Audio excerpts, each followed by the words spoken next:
દરેક કેન્ડલ એક સ્ટોરી કહે છે, દરેક લેવલ એક સંકેત આપે છે અને દરેક ટ્રેડિંગ સેશન માર્કેટના નેક્સ્ટ ટ્રેન્ડની કી આપે છે. નમસ્કાર, તમે જોઈ રહ્યા છો માર્કેટ મીટર અને આપની સાથે હું કૃપા ઠક્કર. શેર બજાર માટે આખું વીક જે છે તે વોલેટાઇલ રહ્યું. શરૂઆતમાં જોરદાર તેજી જોવા મળી, પરંતુ ત્યારબાદ પ્રોફિટ બુકિંગે બજાર પર દબાણ વધાર્યું છે અને વીકના અંતે નિફ્ટી 24,500ની આસપાસ, જ્યારે સેન્સેક્સ 78,500ની નજીક બંધ થયો છે. હવે સવાલ એ છે કે આ માત્ર હેલ્ધી કરેક્શન છે કે બજાર કોઈ ઘટાડાનો સંકેત આપી રહ્યું છે? કયા લેવલ પર મળશે મજબૂત સપોર્ટ, ક્યાં અટકશે તેજીની રફતાર અને આવતા સપ્તાહે કયા ટ્રિગર બજારની દિશા નક્કી કરશે?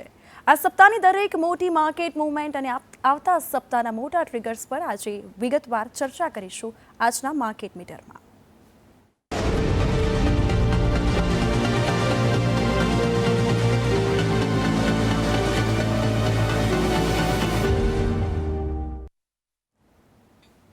તેજી બાદ પ્રોફિટ બુકિંગથી વોલેટાઇલ રહેલા માર્કેટમાં હવે નજર 24,500ના સપોર્ટ અને 24,750ના રેઝિસ્ટન્સ પર છે. તો આગામી વીકમાં બજારનો મૂડ કેવો રહેશે, આવો સમજીએ માર્કેટ ડિકોડમાં.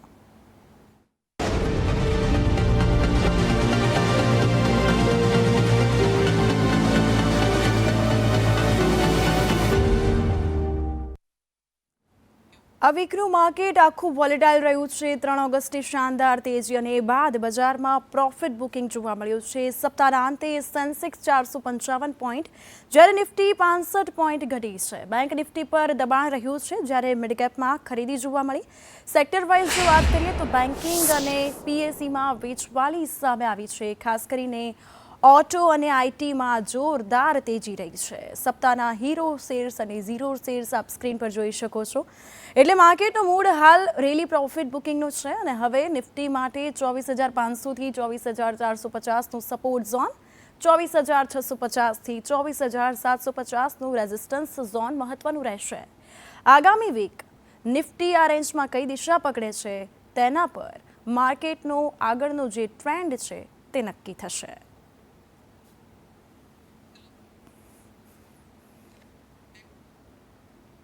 હવે વાત કરીએ આ વીકના સૌથી મોટા માર્કેટ હાઇલાઇટ્સની. સપ્તાહની શરૂઆતમાં શાનદાર તેજી અને એ બાદ માર્કેટ ક્યાંથી શરૂ થયું પ્રોફિટ બુકિંગ અને કયા સેશનમાં સૌથી મોટો ઘટાડો જોવા મળ્યો? કયા દિવસે ઇન્ડેક્સે રિકવરીનો પ્રયાસ કર્યો છે અને પાંચેય ટ્રેડિંગ સેશનમાં કેવી રહી છે સેન્સેક્સ, નિફ્ટી અને બેંક નિફ્ટીની સફર? બજારની દરેક મોટી મુવમેન્ટ ડીકોડ કરીશું વીકલી માર્કેટ બ્લાસ્ટમાં.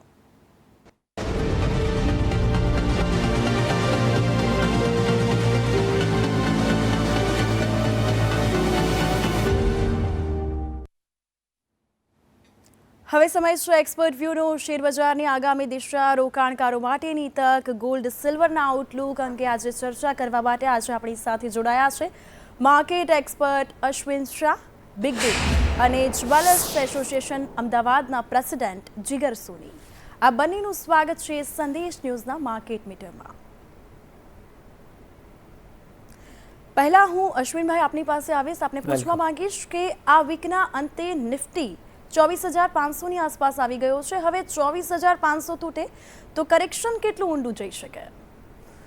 મેડમ, સૌથી પહેલાં તો હું કહીશ કે માર્કેટની અંદર ઓલરેડી મેં લાસ્ટ જ્યારે આવેલો 30 જૂન પર ત્યારે કીધેલું કે ઇન્ડિયન માર્કેટ ઓલરેડીના બુલ રન 2 એપ્રિલથી માર્કેટમાં બુલ રન ચાલુ થયો છે અને કોઈ બી જે વેવ હોય, જે માર્કેટનો જે ટ્રેન્ડ હોય બુલ કે બેરિસ, એના 3 વેવ્સ હોય. We are in the first wave of the bull run. 2 એપ્રિલથી તમે જો ખૂણાની અંદર જોશો તો ગઈકાલે ભલે માર્કેટ પણ એવા ઘણા બધા શેરો જે ટેક્સટાઇલના હોય, આઈટીના હોય, આ બધા શેરો જે છે એની અંદર કોઈ શેરમાં 20%, કોઈ શેરમાં 15%ની મૂવમેન્ટ જોવા મળે છે. એટલે money chasing the momentum. Money is like a water, it flows where the return. એટલે હવે ફરીથી શેર બજારમાં પૈસાની એન્ટ્રી પડી છે અને છેલ્લા જે વીકની અંદર જે થયું, હું તમને કહું કે એ ગ્રુપમાં ખાસ કરીને લાર્જકેપની અંદર આપણને કોઈ મૂવમેન્ટ જોવા નથી મળતી, લેક લસ્ટર છે, કારણ કે વેલ્યુએશન, પ્રાઇસ અર્નિંગ બહુ હાઈ છે. પણ તમે જો સ્મોલ કેપ ઇન્ડેક્સ નવો હાઈ બનાવ્યો, એટલે પૈસા છે ને પાણી જેવા છે, જ્યાં વળતર મળે ત્યાં જાય, જ્યાં વેલ્યુ દેખાય ત્યાં જાય. મેં હંમેશા કીધું છે કે everybody knows the price, but rarest of rare knows the value, and the person who knows the value get the money in the market. So same thing is happening last વીકથી થઈ છે. અને હું એવું કહેવા માંગીશ કે આજે ઇન્ડિયાનો બુલ રન ચાલુ થયો છે, એનો ફર્સ્ટ વેવ છે અને we are in the mother of all bull run like America, Japan, Korea. અને આ બુલ રન 25 યર્સ ચાલશે. જે સાહેબે કીધું છે 2047 જે ઇન્ડિયા સુપર ઇકોનોમિક પાવર થવાનું જે સપનું છે, પણ સેક્ટરલ રોટેશન અને બીજું કોઈ બી પર્ટિક્યુલર, જેમ કે મને આ વીકની અંદર ટેક્સટાઇલમાં બ્રેકઆઉટ દેખાયું છે, આવતા વીકથી પણ બધા ટેક્સટાઇલના શેરમાં તમને એમાં મુવમેન્ટ ના જોવા મળે, પણ જ્યાં વેલ્યુ હોય, જ્યાં બુક વેલ્યુ સારી હોય, પ્રાઇસ અર્નિંગ નીચો હોય, કંપનીનું અર્નિંગ સારું હોય, એ શેરોની અંદર ચોક્કસ લેવાલી આવે છે. અને હવે ધીરે ધીરે રિટેલ ઇન્વેસ્ટર એટલો એજ્યુકેટ થઈ ગયો છે, ખાસ કરીને જેનજી. તમે જુઓ હવે દેશને જેનજી જ ચલાવે છે, અને એ લોકો અત્યારથી માર્કેટની અંદર આપણા કરતાં બી, મારો સન બી મને ઘણીવાર એડવાઇસ કરતો હોય છે કે આ સર આમ છે તેમ છે. આટલા વર્ષથી હું બજારમાં છું, કારણ કે એ લોકો શું છે, પોતાની જાતને અપગ્રેડ કરી દીધી છે. અને હવે તમારે માર્કેટમાં જો સ્ટડી ને એનાલિસિસ કરવું હશે તો ખાલી ચોપડા વાંચી નહીં થાય, તમારે એઆઈનો યુઝ કરવો પડશે, તમારે એડવાન્સ ટેકનોલોજી જોઈશે, અને વસ્તુ તમારી પાસે પહેલી you must be early bird. એટલે I am very much bullish on market. Market in a bull run, correction phase ચાલ્યા કરશે. આપણે 30 જૂને મળ્યા ત્યારે જે ઇન્ડેક્સને એ હતું, એ અત્યારે તમે જુઓ કે ઓલરેડી અંદર વધારો થયેલો જ છે. ડોલરની સામે રૂપિયો બી ઇમ્પ્રૂવ થયો છે. એટલે સોમવારથી ખુલતું બજાર, ઇન્ડેક્સ કંઈ બી હોય, પણ માર્કેટમાં તમને બ્રોડબેજ રેલી દેખાશે. અને ખાસ કરીને 15 ઓક્ટોબર પછી હું આવતા 2 વર્ષ માર્કેટમાં across the board unbelievable, unprecedented bull run જોઉં છું. બિલકુલ બિલકુલ. તો આ સાથે અમદાવાદ જ્વેલર્સ એસોસિએશનના પ્રેસિડેન્ટ જીગર સોની પણ આપણી સાથે છે. જીગરભાઈ, આ વીક ગોલ્ડ 1.51 લાખ અને સિલ્વર 2.32 લાખ સુધી પહોંચી ગયા છે. ખાસ કરીને હવે તહેવારની સિઝનો આવી રહી છે, એ બાદ લગ્ન સિઝન. ગઈ દિવાળીની જો વાત કરીએ તો ગઈ દિવાળી ગોલ્ડનો જે ભાવ છે 1.35 લાખ સમથિંગ હતો. અત્યારે હવે દિવાળી પહેલાં ગોલ્ડનો ભાવ ધીરે ધીરે વધી રહ્યો છે. શું સલાહ આપશો? સૌથી પહેલાં તો આપના માધ્યમથી દર્શક મિત્રોને જણાવવા ઈચ્છીશ કે સોનું અને ચાંદી, મેં અગાઉ ઇન્ટરવ્યૂમાં જણાવ્યું હતું કે એક મોડમાં હતું કે ભાઈ આજે ડિક્રીઝ મોડ, એટલે કે એનો એક થોડોક પરચેસ કરવાનો રેટ, જે ગ્રાહકોએ 1,84,000 ગોલ્ડ જોયું હતું એ લોકોને 1,38,000નું ગોલ્ડ બતાવ્યું. એનો મતલબ એ ભાવ ડાઉન નહોતો ગયો. વર્લ્ડની અંદર જોવા જઈએ તો તેલનું એક રાજકારણ, હોર્મુઝ ઉપર જે રીતે ઈરાન ઉપર હુમલો થયો અમેરિકા અને ઇઝરાયલ દ્વારા, તેના હિસાબે માર્કેટમાં ઓઇલની એક અછત થવા પામી હતી, જેના કારણે ગોલ્ડ નીચું આવવા પામ્યું હતું. પરંતુ હવે ધીમે ધીમે તે પરિસ્થિતિ સામાન્ય થઈ રહી છે, યુદ્ધની અસર ઓછી થવા પામી છે. સાથે સાથે અમેરિકાની પણ જે જોવા જઈએ તો જે ટેન્ડન્સી કહેવાય ડોલર ઇન્ડેક્સ ઉપર જોવા જઈએ તો એ પણ અત્યારે ફરીવાર સ્ટેબલ થવા લાગ્યો છે. આવા સમગ્ર સંજોગોને જોવામાં આવતા આપણે જોઈએ છીએ કે છેલ્લા 10 દિવસની અંદર સોનું જે 1,44,000 વિથ જીએસટી ચાલતું હતું, આજે 1,55,000 ક્લોઝિંગ આપણને જોવા મળ્યું છે. પ્રતિ કિલોએ જીએસટી સાથે 10 લાખનો ઉછાળો આપણને જોવા મળી રહ્યો છે.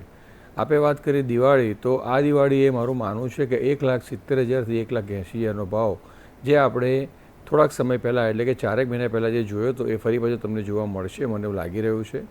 તે જ વસ્તુ ચાંદીની અંદર છે કે ચાંદી એક મક્કમ અને ધીમી શરૂઆત, પરંતુ તેની રેલી જ્યારે આવે ત્યારે બધાને પાછળ રાખી દેતી હોય છે. આવા સંજોગોમાં ચાંદી જે અત્યારે 4,84,000 ફિઝિકલ ભાવ જીએસટી સાથેની વાત કરું છું, તે ફરી એકવાર 5 લાખને આમશે એવું મારું માનવું છે. એટલે સોનું અને ચાંદી બંનેમાં ઇન્વેસ્ટમેન્ટ જે લોકો કરી રહ્યા છે તેમણે ગભરાવાની જરૂર નથી. જેમ શેર માર્કેટની અંદર જણાવ્યું તે પ્રમાણે કે આપણે થોડીક થોભોને રાહ જોવો નીતિ અપનાવતા હોઈએ છીએ અને રિટર્ન આપણને છૂટતું હોય છે.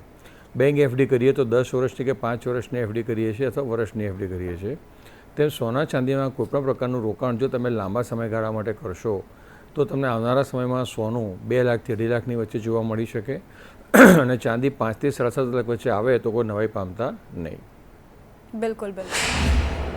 અશ્વિનભાઈ, અહીં સવાલ જેન્ઝીઝને લઈને છે. જેન્ઝીઝનો ખાસ આ જે પ્રોબ્લેમ્સ છે તે રહેતો હોય છે.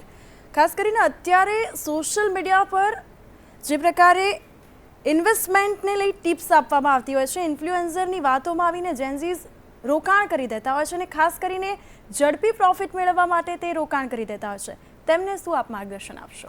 નહીં, ઇન્વેસ્ટર હું તમને કહું મેડમ, સૌથી પહેલાં તો મેં પહેલાં બી કીધું કે આપણા ગુજરાતી કેવા છે, એમને ફટાફટ મેં તમને કીધું કે ક્યાંય ગોટા ખાવા ગયા હોય કે ગાંઠિયા ખાવા ગયા હોય, 2 મિનિટ વાર લાગે તો ઊભા નથી રહેતા. એટલે માર્કેટનું સૌથી મોટું, લાઈફનું સૌથી મોટું સક્સેસ થવાનું જો કોઈ ટૂલ હોય ને તો પેશન્સ છે. Patience is part of the life, right? Patience is the integral part of the life. અને માર્કેટમાં તો ખાસ આપણે ઘણીવાર શું થાય છે કે આપણે કોઈ શેર લીધા હોય, સારું રિઝલ્ટ હોય, સારી કંપની હોય, કન્વિક્શન જોરદાર હોય, આપણો શેર ના ચાલે. હું તમને હમણાંના દાખલા આપું, સાહેબ બેઠા છે ત્યાં, કે મેં લોકોને કીધું હતું કે ભલે સોનાનો ભાવ ગમે તે હોય પણ કલ્યાણ, જ્યારે હું 30 તારીખે આવ્યો તો કલ્યાણ જ્વેલર્સ 330 હતો અને ત્રિભુવન ભીમજી ઝવેરી ખાલી 140 રૂપિયા હતો. બંને શેરના ભાવ તમે આજે જુઓ કે હું મહિનામાં જ આવ્યો છું, મહિનામાં ડબલ થઈ ગયા. એટલે where there is a value there is a buying. પણ આ વસ્તુ જેનજી છે ને એ હંમેશા તમે જુઓ કે એનું ફૂડ બી ઇન્સ્ટન્ટ છે. મેં તો અત્યારથી કહું છું મારા બાબાને એમને કે 2047 પછી કોઈ ઘરની અંદર કિચન નહીં હોય, સ્વિગી અને ઝોમેટો જ ચાલતા હશે, કોઈને રસોઈ બનાવી નથી, કંઈ જ નહીં. એટલે જે વસ્તુ જે જેનજીની જે કેરેક્ટરિસ્ટિક છે એમાં ઘણીવાર એ લોકો બહુ નાની ઉંમરમાં કરોડપતિ બી થઈ જાય છે અને ઘણીવાર નાની ઉંમરમાં રોડપતિ થાય છે, પણ એમાં એમને કોઈ નુકસાન નથી જતું, મા બાપને જાય છે. એટલે મારી દરેક ઇન્વેસ્ટરને અપીલ છે, ગુજરાતીને ખાસ, કે તમે કોઈ બી મફતના વિડીયો કે મફતની જાહેરાતો જોઈને કોઈ શેર લેશો નહીં. અને લાઈફમાં મારું એક વાક્ય છે કે મને કોઈએ પૂછ્યું કે દુનિયામાં સૌથી મોંઘું શું, which is a most expensive? Free. તમને જે વસ્તુ ફ્રીમાં મળે એ સમજી લેવાનું, બહુ મોંઘી પડે છે. ઘણીવાર તમે કોઈના 250 ગ્રામ ગાંઠિયા ખાધા હોય તમારે 2-2 લાખ રૂપિયાના પડે છે. આ બધી જે ચીટિંગ કંપનીઓ આવે છે તમને પહેલાં નાસ્તો કરાવે, જમાડે, પછી તમારું ઉઠમણું કરીને જતા રહે છે. પણ આપણા ગુજરાતીઓની આજે બી ટેવ છે કે ઘરની અંદર ફિનાઇલ પડ્યું હોય તો એક કારબા જોડે 2 સાબુ આપતા હોય, જરૂર ના હોય. મેં એવા વ્યક્તિઓ જોયા છે કે 2 BHKનું ઘર હોય ને 5-5 કારબા ફિનાઇલના પડ્યા હોય. એટલે આ બધી જે ટેન્ડન્સી છે આપણી, ગ્રીડ, બરાબર છે, એને આપણે દૂર કરવી પડશે. બાકી અહીંયાથી 25 વર્ષ ક્યાંય જવાની જરૂર નથી. અમેરિકા, જાપાન, ઇન્ડિયા, તમારે ઇન્ડિયા પર જ ફોકસ કરો. I love India, I like India. रिक्स है तो इश्क है, इंडिया पे लगा दो, बहुत पैसा मिलेगा. બિલકુલ. જીગરભાઈ, ગોલ્ડ અત્યારે 1.50 લાખને પાર છે. એટલે હવે જેન્ઝીસનો સૌથી મોટો સવાલ એ છે, એ વિચારી રહ્યા છે કે પહેલા ગોલ્ડમાં ઇન્વેસ્ટ કરવું કે પછી સ્ટોક માર્કેટમાં. આપ શું સલાહ આપશો? સૌથી પહેલાં તો જેન્ઝી હોય કે આપણી યંગ જનરેશન, મિડ જનરેશન હોય કે વૃદ્ધ જનરેશન, આપણે જોઈએ કે સોનું એ આદિ અનાદિકાળથી સર્વ જ્ઞાતિ અથવા સર્વ વયના પુરુષો, સ્ત્રીઓ અને વ્યક્તિઓ માટેનું એક માધ્યમ છે, રોકાણ માધ્યમ છે, જેને સેફ ઇન્વેસ્ટમેન્ટ તરીકે આપણે ગણતા હોઈએ છીએ. એટલે કે જ્યારે કોઈ વયોવૃદ્ધ વ્યક્તિ પોતાની આખી જીવનની કમાણી રોકવા ઈચ્છતો હોય તો એ હંમેશા 70% જેવું ગોલ્ડમાં અને 30% જેવું શેરબજાર અને જમીનમાં રોકતો હોય છે. તો એવું વિચારે છે કે મારે અડધી રાતે રૂપિયાની જરૂર પડી તો મને ક્યાંથી મળશે, તો કે સોના ઉપરથી મળતું હોય છે. ઝેન્ઝીની વાત કરીએ તો ઝેન્ઝી પોતે અત્યારે ઓનલાઈન મ્યુચ્યુઅલ ફંડ, ઈ ગોલ્ડ જેને કહીએ છીએ આપણે, ઈ ગોલ્ડમાં મેક્સિમમ રોકાણ ઝેન્ઝી અત્યારે કરી રહ્યું છે. એવું કહેવાય કે ફિઝિકલ બાઇંગના 38% અત્યારે હાલમાં ઝેન્ઝી દ્વારા ઓનલાઈન બુકિંગ કરવામાં આવી રહેતું હોય છે. તો મારી દૃષ્ટિએ મારું માનવું છે કે ઝેન્ઝી દ્વારા બધા જ પ્રકારના બકેટ્સની અંદર, એટલે કે સમજો કે 100 રૂપિયા કમાતો વ્યક્તિ હોય તો 50 રૂપિયા અને સોનું ચાંદીમાં, 50 રૂપિયા અને બીજા વધ્યા હોય સ્ટોક અને જમીનમાં તેને ઇન્વેસ્ટમેન્ટ કરવા જોઈએ. બિલકુલ, ચોક્કસથી. તો હવે આપણે વાત કરીએ છીએ કે સપ્તાહના સૌથી મોટા અપડેટ્સની તમારા ખિસ્સા પર શું અસર પડી રહી છે તેના વિશે.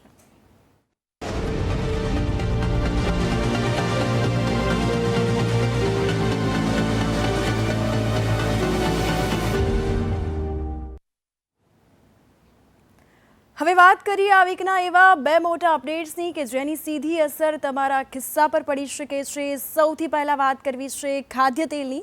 સિંગ તેલ અને કપાસિયા તેલના ભાવમાં પ્રતિ ડબ્બો 10 રૂપિયાનો વધારો થયો છે. સિંગ તેલ ડબ્બાનો જે ભાવ છે તે 2900 ને પાર પહોંચી ગયો છે, જ્યારે કપાસિયા તેલનો ભાવ 2795 પર થયો છે. તો મોડી વાવણીને કારણે આગામી દિવસોમાં પણ હજુ ભાવ વધવાની શક્યતા જે છે તે સેવાઈ રહી છે.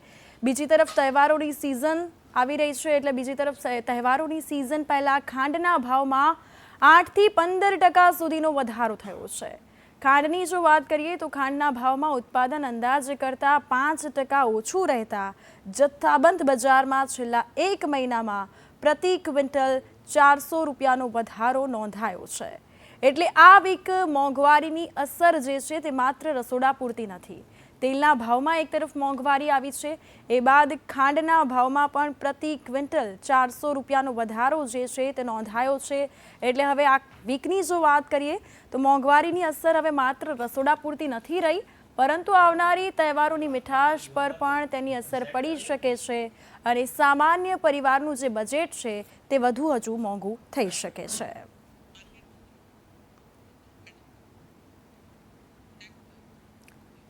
હવે આ વીકના પ્રોફિટ બુકિંગ બાદ હવે આગામી ટ્રેડિંગ વીક કેવું રહેશે? શું નિફ્ટી 24,500નો સપોર્ટ જાળવી શકશે? 24,750નું રેઝિસ્ટન્સ પાર થશે તો શું તેજી પરત ફરશે? અને કયા સેક્ટરમાં નવી તક મળશે? આવો જાણીએ માર્કેટ મંત્રમાં.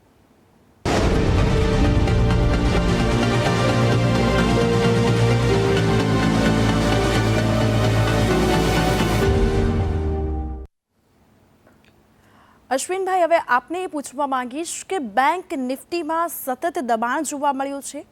શું બેન્કિંગ સ્ટોક્સમાં હજુ ઘટાડો બાકી છે કે પછી આ ખરીદદારીની તક બની રહી છે? Banking sector madam already over price છે, પણ બધી બેંકની એની અંદર હું તમને એક્ઝામ્પલ આપું, જેમ કે પીએનબી છે, આઈડીએફસી ફર્સ્ટ બેંક છે, આઈડીબીઆઈ છે, વેલ્યુએશન છે, પણ બેન્કિંગ સેક્ટરમાં છે ને હજી 1-2 મહિના લાગશે અને રેન્જ બાઉન્ડ રહેશે. પણ અને બીજું મારે ખાસ ઇન્વેસ્ટરને એ જ મેસેજ આપવો છે કે હવે તમે છે ને વોર, નિફ્ટી આ બધાની ચિંતા છોડી દો, ટ્રમ્પની ને કે અહીંયા શું થશે. માર્કેટની અંદર તમે સિલેક્ટેડ અને જે સેક્ટરમાં મને બ્રેકઆઉટ દેખાયું છે લાસ્ટ વીકમાં, ખાસ કરીને યસ્ટરડે ટેક્સટાઇલ સેક્ટર 30 વર્ષ પછી જોરદાર તેજીના મૂડમાં છે. એવી રીતે જેમ્સ એન્ડ જ્વેલરીના સિલેક્ટેડ શેરોમાં બી તેજી કન્ટિન્યુ રહેશે, કારણ કે લોકોનો જે ક્રેઝ છે ચાલુ જ રહેશે. મેં તમને કીધું TBZ આજે ઓલ ટાઈમ હાઈ થઈ ગયો ₹290, પછી કલ્યાણ જ્વેલર્સ થઈ ગયો, જેમ આપણા જીવન. એટલે ગોલ્ડ ઇઝ ગોલ્ડ, અને એની અંદર તમે સિલેક્ટેડ શેરોમાં બાઇંગ કરશો. તમે જુઓ ટાઇટન આજે ₹48,000 ભાવ છે, ₹1 પેડઅપ શેર છે, ₹4 મળતો હતો 2002માં. એટલે રિટર્ન છે જ્યાં વેલ્યુ હોય ત્યાં, અને એ બધા બિઝનેસ કેવા છે, કેશ જનરેટિંગ બિઝનેસ છે, કોઈ દિવસ મંદી આવતી નથી. પણ તમે પૈસો ક્યાં મૂકો છો ને એ બહુ મહત્વનું છે, બરાબર છે. પૈસા મૂકવાની જગ્યા ઘણી છે. એટલે નેક્સ્ટ એમાં મને ટેક્સટાઇલ સેક્ટર, ટેલિકોમ અને નિફ્ટી અને સેન્સેક્સ બેઉ રેન્જ બાઉન્ડ રહેશે. એનું કારણ એક જ છે કે જે નવી સિસ્ટમ લાયા છે, 3:20 માર્કેટ બંધ થઈ જાય, 3:30 પછી ચાલુ થાય, અને જે કેશ જેને કહેવાય CS એટલે કે ક્લોઝિંગ ઓક્શન સેશન, એટલે નવી પ્રાઇસ ડિસ્કવરી, ક્લોઝિંગ રેટ કઈ રીતે આપવો, એટલે એ નવું છે. અને એ આપણા માટે નથી, રિટેલ ઇન્વેસ્ટર શું છે આ બધામાં પડવું નહીં, કે જેને F&Oના સોદા હોય મોટા ફંડને એના માટેનું છે. આપણે તો આપણી સ્ક્રિપ્ટમાં જે છે એ તો 9:15 ચાલુ થાય ને 3:30 બંધ થાય. અને મારું ખાસ કહેવું છે ઇન્વેસ્ટરને કે કોઈ બી વસ્તુ ડેલી બેઝિસ પર તમે ના જોશો, ચાહે તમારો છોકરો હોય, છોકરી હોય, કે તમારું શેરનું ઇન્વેસ્ટરનું તમારું ઘર હોય, તમે એને લોંગ ટર્મનું એક વિઝન આપો, લોંગ ટર્મ તમે જુઓ, બરાબર છે, એને પેશન્સ રાખો, તો ચોક્કસપણે આવતા વીકથી માર્કેટની અંદર હજી બી હું તો કહું છું આ બુલ રન જ છે. નાના મોટા કરેક્શન આવશે, પણ તમે લઈને ભૂલશો. તમે સમજો કોઈ ₹82 શેર લીધો છે ફોર એક્ઝામ્પલ, કોઈ બેંક અને ₹78 થઈ ગયો, એની ચિંતા ના કરો, પણ એ શેર તમને 120માં વેચાશે જ, કારણ કે એમાં વેલ્યુ હોવી જોઈએ. ₹10 શેર હોય, ₹150 બુક વેલ્યુ હોય, પ્રોફિટ મેકિંગ કંપની હોય. એટલે ખાસ કરીને માર્કેટની અંદર એક જ વસ્તુ યાદ રાખવાની કે ફંડામેન્ટલ રૂલ ધ માર્કેટ, ગમે તેવું હોય. બાકી કોઈ જગ્યાએ તમે વિડીયો જોયો અને કંઈ વાંચ્યું અને એ શેરમાં થાય છે શું આજના જેનજીને, કે આપણે બી હું બી આવી ગયું એમાં, સમજો એ શેર તમે જોયો ફ્રીની અંદર ₹90 અને 108 થઈ ગયો, એટલે તમે એના પછીનો જે શેર હોય ને એ તમે ઉઠાઈ જ લેવાના અને એ નીચો આવવાનો. એક સાયકોલોજી છે. So there is no free lunch in the market. નહીં, લાઈફમાં કોઈ જગ્યાએ મફતનું છે જ નહીં. તમે 2 દિવસ નહીં કમાવો તો તમારી ઘરવાળી બી જમવાનું નથી જ આપવાની. એટલે આ સિદ્ધાંત તમારે શીખવો પડશે અને એના ઉપર તમારે ચાલવું પડશે. તો આવતા 25 વર્ષ હું તમને કહું, India is another America, India is another Canada. તમે જુઓ, તમારો બહારનું એમ્બિયન્સ જુઓ, અંદરનું જુઓ, ક્યાંય જવાની જરૂર નથી.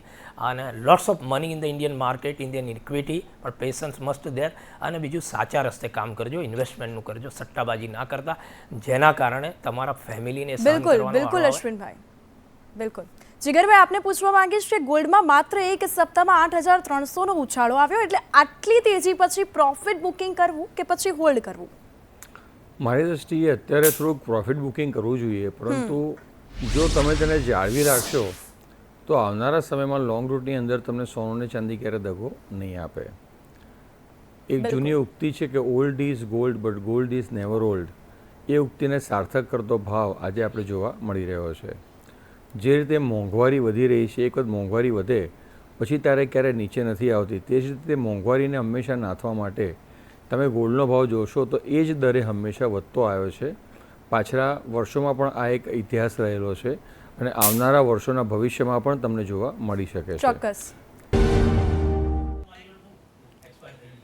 Welcome back. હવે સ્માર્ટ મની પર સ્માર્ટ ટિપ્સની વાત કરવી છે. અશ્વિનભાઈ, આપના પૂછવા માંગીશ કે અત્યારે રોકાણકાર માટે સૌથી મોટો સવાલ એ છે કે ડીપ પર બાય કરવું કે પછી કરેક્શન પૂરું થાય ત્યાં સુધી વેઇટ કરવું? મેડમ માર્કેટમાં ક્યારે એવું હોતું જ નથી કે આ શેર અત્યારે જ લેવાય ને કરેક્શન તો ચાલુ જ રહે પણ તમે કયા અત્યારે એટલા બધા સારા શેરો હું નામ નહીં બોલું જેમ કે સ્મોલ કેપમાં તમે આઈટીની અંદર બી ઘણા સારા શેરોમાં વોલ્યુમ સાથે ભાવ વધી રહ્યા છે અને હજી તો શરૂઆત જ છે. એ સિવાય ટેક્સટાઇલ મને જોરદાર લાગે છે. ટેલિકોમ્યુનિકેશનની અંદર બી તમે જુઓ જબરદસ્ત ઇન્ડિયામાં રિવોલ્યુશન આવી રહ્યું છે. એટલે ઓવરઓલ માર્કેટમાં તમને જ્યાં વેલ્યુ લાગે નહીં ત્યાર પછી અમારા જેવા સારા જે કોર્પોરેટ એનાલિસ્ટ હોય એનો તમે કોન્ટેક્ટ કરી શકો છો, બરાબર છે. પણ તમે જાતે કોઈ બી જગ્યાએ કોઈ વિડીયો મફતના કે કંઈ જોઈને ઇન્વેસ્ટ કરશો તો એમાં નો ડાઉટ કોઈક વાર તમને સારા પૈસા બી મળી જાય અને કોઈક વાર તમારે પૈસા મૂકવાના બી આવે. એટલે નેક્સ્ટ વીકની અંદર જે સેક્ટર છે ટેક્સટાઇલ, ટેલિકોમ, ઇન્ફ્રાસ્ટ્રક્ચર, એન્જિનિયરિંગ આ બધા સેક્ટરમાં આઈ એમ વેરી મચ બુલિશ અને જેમ્સ એન્ડ જ્વેલરીના જે શેર લિસ્ટેડ છે એની અંદર બહુ સારો ઇન્વેસ્ટમેન્ટનો સ્કોપ છે. જીગરભાઈ, જો આવતા સપ્તાહે ડોલર મજબૂત થાય અને ગ્લોબલ માર્કેટમાં વોલેટિલિટી વધે તો ગોલ્ડ સિલ્વર પર તેની કેટલી અસર પડી શકે? મારું એવું માનવું છે કે 15 ઓગસ્ટ સુધી ગોલ્ડ સિલ્વર નીચે દેખાતું નથી મને.